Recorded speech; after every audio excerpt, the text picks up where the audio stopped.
Do we have too much government? We need to put people ahead of corporate profits. This system is so lopsided. This threat is a real threat to democracy. And I think that's really important. That's something we haven't been doing in this country for a long time. Where do you start? What do you do? How do you do it? Access to Democracy is sponsored by Thomson Reuters, providing legal professionals with the intelligence, technology, and human expertise they need to find trusted answers. Products include Westlaw, Practical Law, and Firm Central legal practice management software for small law firms. Thomson Reuters, the answer company. Online at thomsonreuters.com. Access to Democracy is made possible in part by a donation from Firefly Credit Union. Firefly is the new name of U.S. Federal Credit Union, which has proudly served the financial needs of the Greater Twin Cities community since 1925. At Firefly, we guide our members forward and give them the power to chase dreams by delivering the financial solutions they need to get ahead. From checking accounts to mortgages, we'll light the way. We are Firefly Credit Union, and this is Life Illuminated. And Dr. Charles Crutchfield of award-winning Crutchfield Dermatology in Eagan, acknowledged as one of the nation's best physicians. A Minnesota native who trained at the Mayo Clinic, Dr. Crutchfield personally treats all patients and states that experience counts and quality matters. Crutchfield Dermatology. Look good, feel great, with beautiful skin.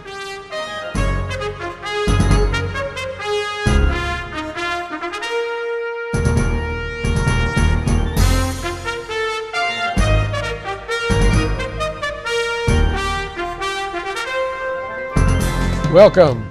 Access to Democracy returns. Alan Miller with you as usual. And we have a return guest today. Fortuitously, we booked our guests generally 6 weeks in advance, thereabouts. Mordecai Specktor has been with us before. He's the editor, publisher, vice president of the American Jewish World. It's a newspaper, which I will hold up. And maybe we can get a close-up of it from Avi.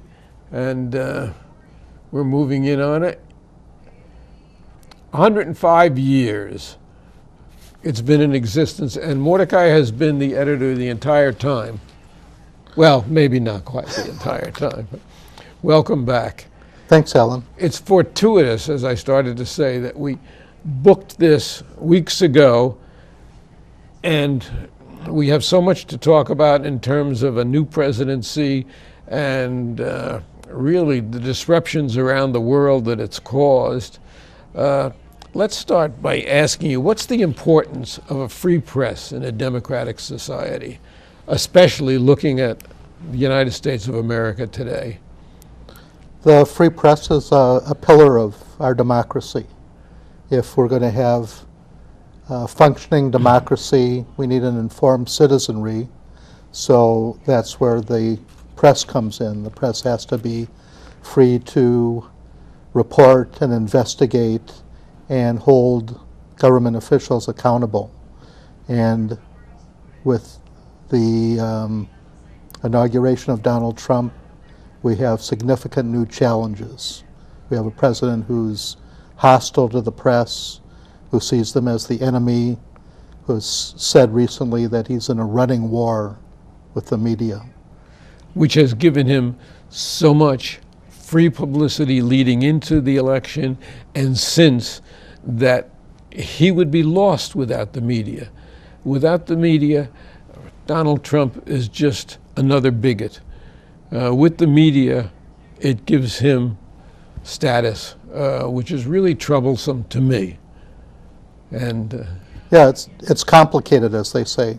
He carts the press, and he wants to be on the cover of magazines, and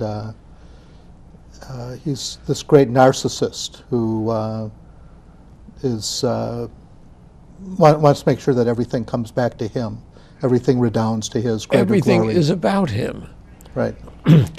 Even at the National Prayer Breakfast yesterday, he's talking about his former TV show and Arnold Schwarzenegger. I mean, it's always about Trump. As he's signing executive order after executive order, many of which are powerless without Congress acting on them, he has to hold each one up so people can see his signature.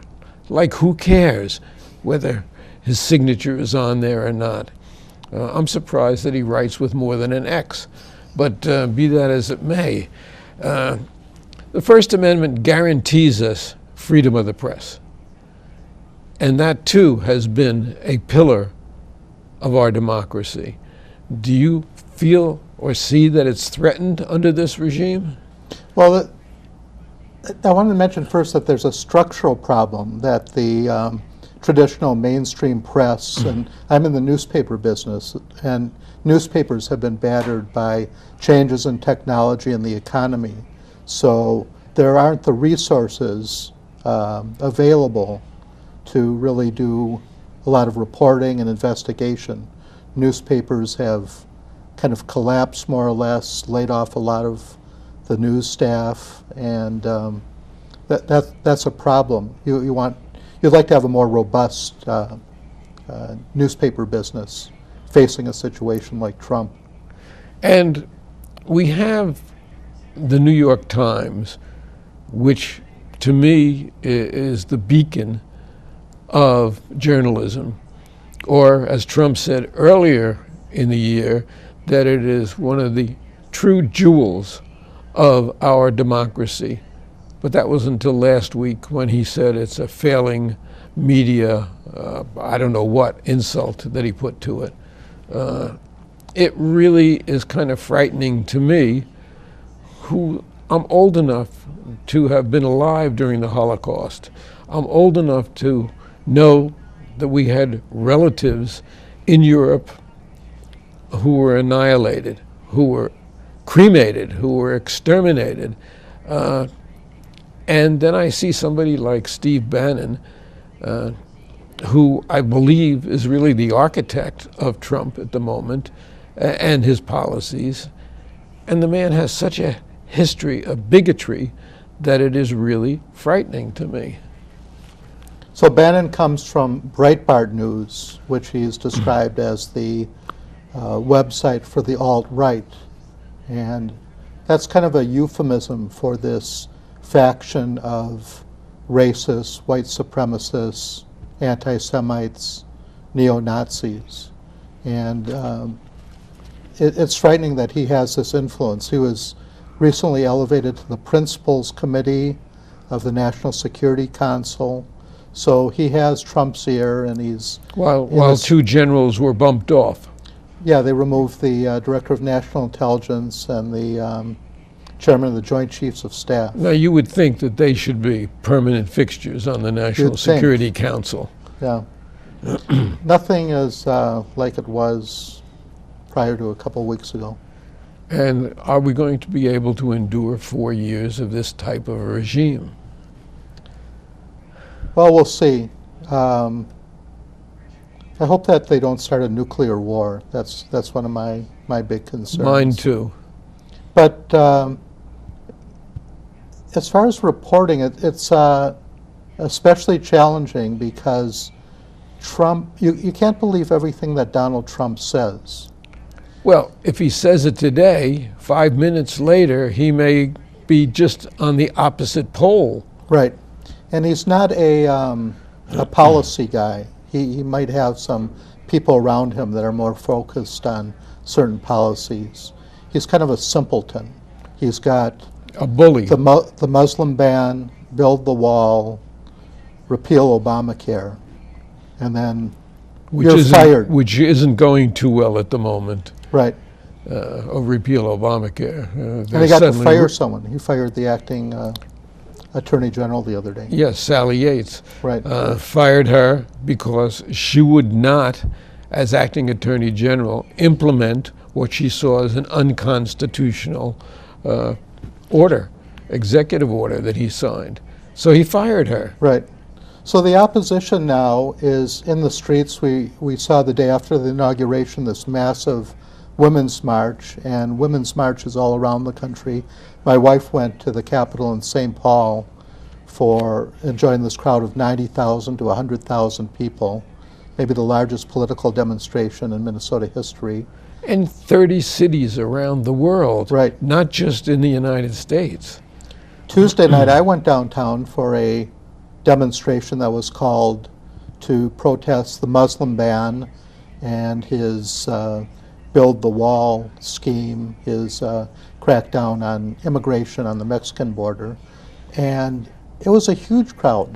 The police said 5,000, so there were at least 5,000 people in front of the U.S. federal courthouse, and then they marched through downtown. This was a hastily called demonstration, Well, mostly young people. a lot of them have been, and they have been in strange places like Texas, which is not a bastion of progressive thought. But Austin had a tremendous gathering, as did many other cities, because really what's being attacked is our way of life. What's being attacked are the freedoms that we have grown up with. And at one point, he talked of killing reporters. At another point, and I'm saying opposed he, to that. Let me just say I'm opposed you're to that. against killing reporters. That puts me on the opposite side from Trump. Well, at that you point. know, at another point, he, when I say he, I'm speaking of Trump, said that he'd like to relax the libel laws so they can be sued. Papers, magazines, the press can be sued more easily and hit with damages to drive them out of business. Right. He doesn't like the unfavorable coverage. And he just, the other day, said that no one from his administration would go on CNN. CNN is fake news. You know, he's branded them as fake news. There was a lot of fake news during the presidential campaign. Mostly coming through the pipeline from Russia, I think. Yeah, from Moldova or wherever people were putting up websites and propounding all kinds of lies Well, we heard for Trump's benefit. another new one this week when Kellyanne Conway spoke of alternative facts. Right. And an alternative fact by any other name is a falsehood. I think she was guilty of that yesterday when she started talking about the Bowling Green massacre, which is non-existent. Right, that was in reference to the Muslim ban. She thought we had to be on our guard lest there be another Bowling Green massacre. There was no Bowling Green massacre, but her alternative facts comment came after, on the first day of the Trump administration. It was a week ago Saturday. Sean Spicer, the White House press secretary, Right. came out and dressed down the press, the reporters in the White House press room, and then propounded a bunch of whopping lies about the crowd at the inauguration. Easily disprovable lies. And then the next day, Who are you going to believe, the words out of my mouth or the pictures that you see in front of you? yeah, are you going to believe me or your own eyes? And then the following day, Kellyanne Conway, the counselor to President Trump, told Chuck Todd that Spicer was presenting alternative facts. And he, as you mentioned, he pushed back against that, said that alternative facts are falsehoods. But this presents a problem. During the campaign, there was an effort to fact-check Donald Trump. And when somebody is spewing mostly lies, just making up things, what is there to fact-check? If there are no facts, you can't really check anything. And that in and of itself, with a Twitter machine in the White House, is a frightening thing, because there was some hope that maybe his behavior would change once he was in the White House. No, he's not If gonna anything, change. he's been empowered Yeah. by coming to the White House. No, he's a 70-year-old man. He's set in his ways. We're not going to see any change. And it's frightening that he has this power. He has this vast infrastructure of surveillance, police surveillance capability. And he's a vengeful person. He's going to go after those who he thinks are enemies. And that's another frightening aspect. Now, you brought in a poster that perhaps we can call upon the, can we? Have we got it? The photo poster, from the demonstration? Josh, the photo from the demonstration. There So we go. this is in front of the U.S. Federal Courthouse Tuesday night. A lot of people brought signs. At some point, there has to be a political force. Trump has to be defeated politically, but in the meantime, people are coming into the streets, like what we saw Tuesday night in Minneapolis, to express their disapproval of the Trump administration policies. The lower left of the sign says, "No ban, no wall." So this was focused on the barring entry to people from 7 predominantly Muslim countries coming to the United States, and then 7 predominantly Muslim countries which don't do business with Trump enterprises. There are 4 other predominantly Muslim countries that come to mind where Trump enterprises do a lot of business, and for some reason they were not included. Right. Yeah, we're still wondering about Donald Trump's tax returns. We don't really know who he owes money to, and where his business interests are. So we have to presume that every policy has some taint of corruption. And then there's this odd bromance with Vladimir Putin and the influence of Russia on the election, the Russian hacking, which is a thing according to the U.S. intelligence agencies that investigated this. And just yesterday, a man who was openly opposed Putin, and who was poisoned several years ago, came within inches of death, was back in Russia to follow up on an assassination of someone that he was working with, and suddenly that man was poisoned again. And when I heard he's in ICU, just hanging by a thread today. So Putin's enemies have a way of disappearing. Yeah, he murders journalists and political opponents. And this is the man that Donald Trump admires.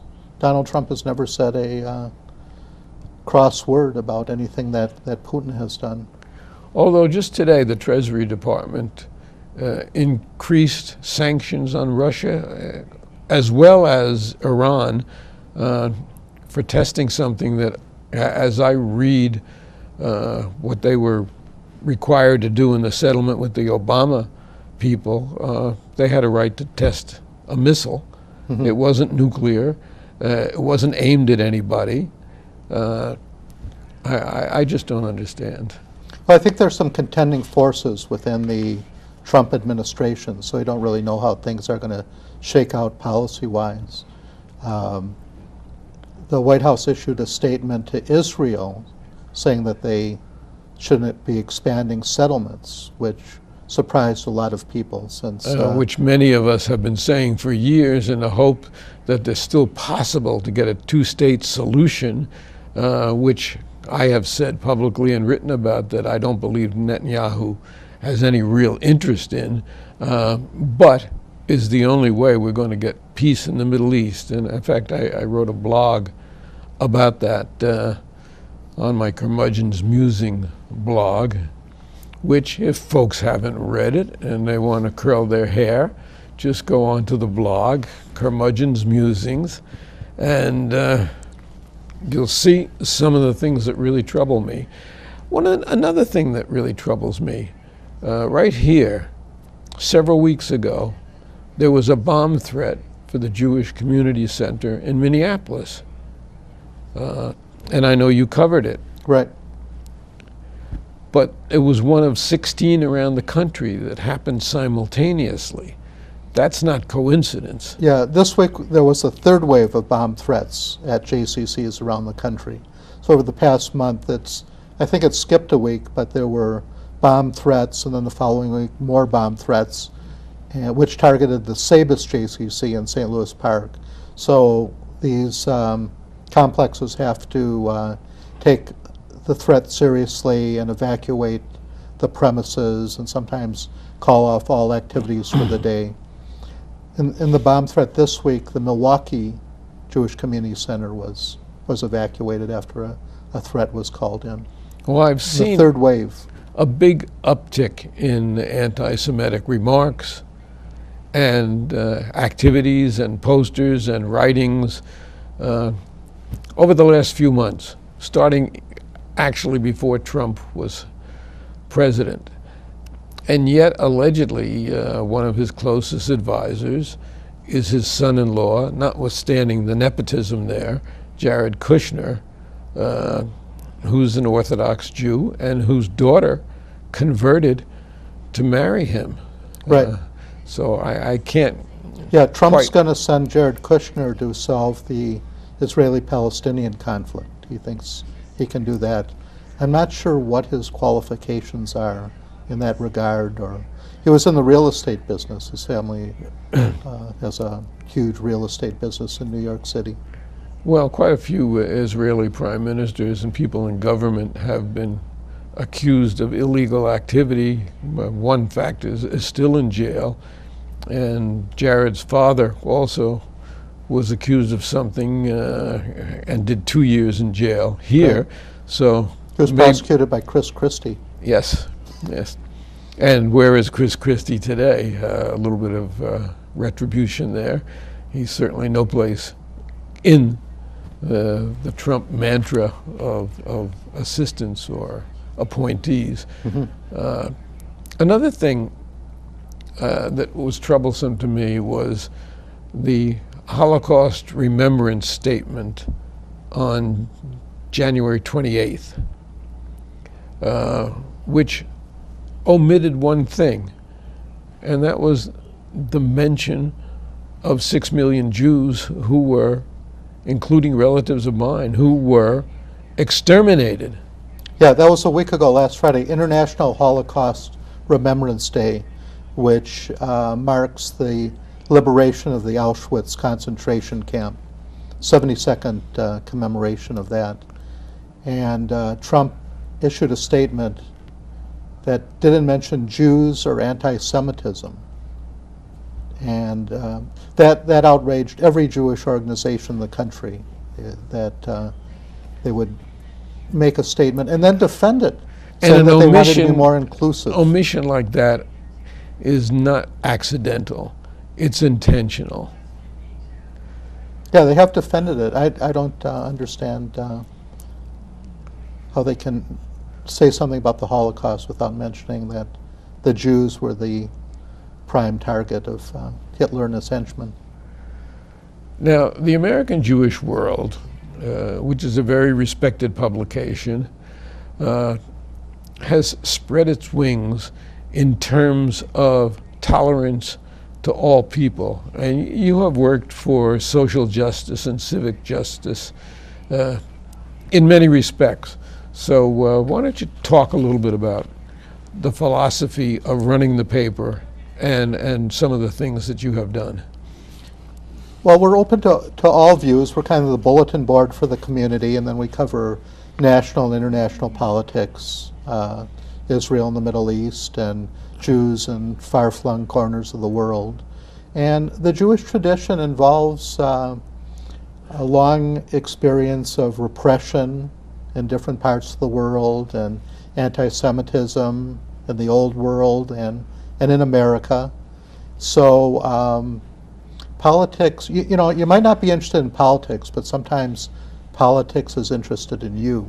So the Jewish experience demands of us that we stand up for civil liberties, for people's basic rights. And right now it's the Muslim community that's getting it in the neck. There's a real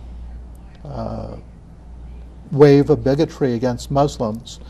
In Quebec City, an attacker came into a mosque and murdered 6 people and wounded others. a young white gunman opened fire in the mosque. So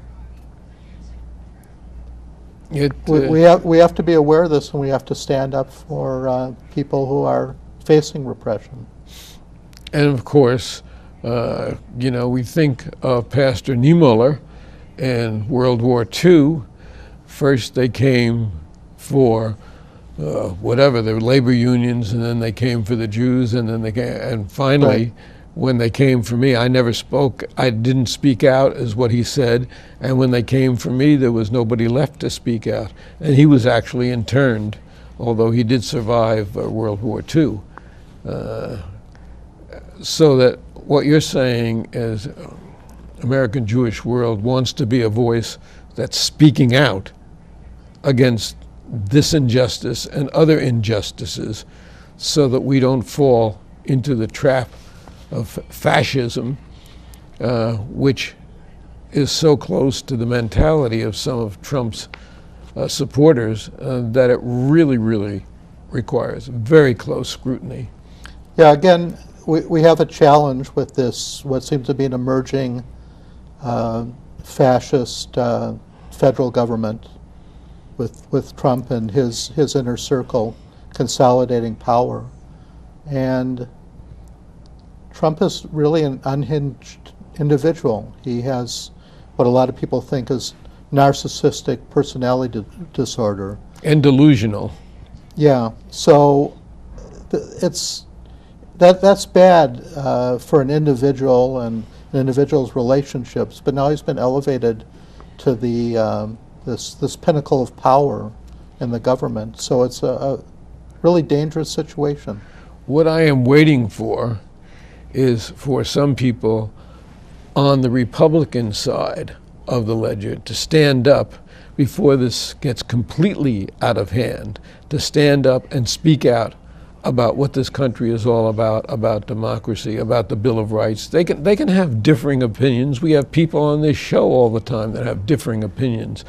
But we need people really to stand up and speak out against what is obviously prejudicial, bigoted, and very dangerous to the view of not only us, but people around the world. Haven't the Republicans been pretty craven? The people that denounced Trump now are kind of flocking. They're to lining him. up behind him. Yeah. And you don't see many with the courage to challenge him at all. We have seen two people now stand up, two senators stand up against his choice for education commissioner, but we don't see much. Lindsey Graham and John McCain have stood up in some respects, and we are out of time. So I just want to thank you for coming in. We've got to pursue this further in a few months. Mordecai Specktor, American Jewish World, thank you so much for coming in. Yeah, thanks for inviting me.